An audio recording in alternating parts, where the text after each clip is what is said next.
దీన్ని కేవలం mere data కింద మనం చూడలేము అధ్యక్ష. ఎందుకంటే ఏ వ్యక్తి తప్పు చేయకపోయినా అన్యాయంగా కేసులు పెట్టబడి తనకి న్యాయం చేయమని కోర్టు మెట్లు ఎక్కినప్పుడు అతనికి సరైన సమయానికి న్యాయం అందించలేకపోతే అతన్ని మనం విక్టిమైజ్ చేస్తున్నాడు. అందుకే దీని మీద మనం దృష్టి పెట్టాల్సిన అవసరం ఉంది.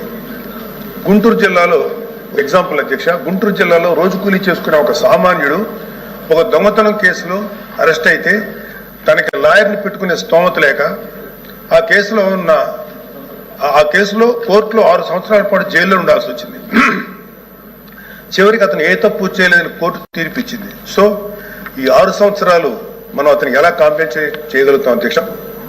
దీనికి తోడు పొలిటికల్ వెండెట్టాతో పెట్టే కేసులు, ఇది కేవలం ఒక పార్టీకి కన్ఫైన్ చేయట్లేదు అధ్యక్ష.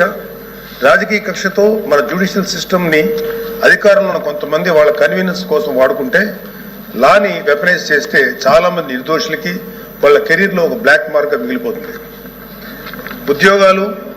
ప్రభుత్వ ఉద్యోగాలు అప్లై చేసుకోలేరు. ప్రైవేట్ సంస్థల్లో ఉద్యోగాలు అప్లై చేస్తే బ్యాక్గ్రౌండ్ చెక్లో ఫెయిల్ అయిపోతున్నారు. పాస్పోర్ట్ సీజ్ చేసినప్పుడు పాస్పోర్ట్లు కనుక సీజ్ చేసే పరిస్థితుల్లో అక్కడ కూడా వాళ్ళని హోల్డ్లో పెట్టేస్తారు. అలాగే సీజ్ అయిన పాస్పోర్ట్ ల్యాప్స్ అయ్యి విదేశాల్లోకి వెళ్లాల్సిన వాళ్ళు కానీ వాళ్ళ తల్లిదండ్రులని వాళ్ళ పెద్దవాళ్ళని కొన్ని ట్రీట్మెంట్స్ కోసం విదేశాలు తీసుకెళ్లవలసిన వాళ్ళు కానీ వాళ్ళ పాస్పోర్ట్ సీజ్ చేయడం వల్ల చాలా ఇబ్బందులు పడుతున్నారు అధ్యక్ష.